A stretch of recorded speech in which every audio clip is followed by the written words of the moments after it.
when it comes to public transit, that is still at a halt, but taxi service is up and running again in the Boston area. Hospitals remain in lockdown, and communities around Watertown remain, people are being told to stay inside and exercise caution. And again, should they see something, to contact police immediately. Yeah, and I'm afraid, I apologize that people in the risk and crisis management business use black humor on occasion to relieve the tension. So the first thing I thought when I heard that taxi service had resumed in Boston was that you're still not going to be able to get anywhere in Boston very quickly. It's a tough city to get around.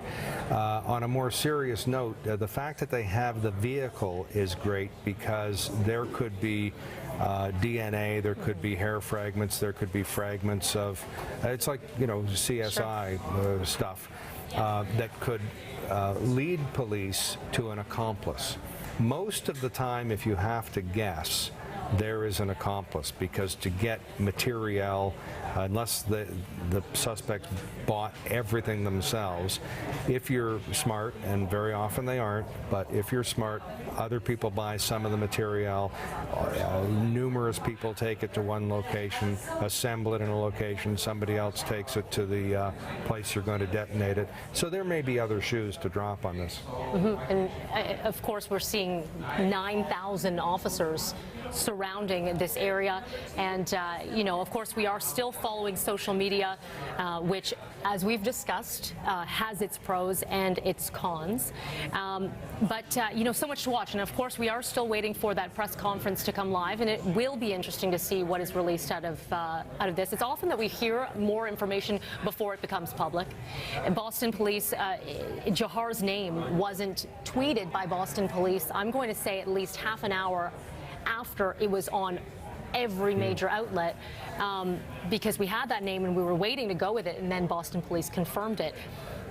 Again, withholding that information, withholding that specific name, what is the thinking behind that? Oh, well, don't forget, in addition to journalists and police and commentators and medical people and all psychological profilers, the other group of people who are having an effect on this are lawyers. Somebody wants to have a trial eventually with a live defendant, and you don't want what you call tainted evidence. If the Boston Police have tweeted a suspect's name and a picture, and if certain things have been said about that person, including the uncle that we just saw saying you have defaced the Chechenian people and so on and so forth, or defamed them, I suppose, brought shame upon them, so on and so forth. This is a tacit admission of guilt.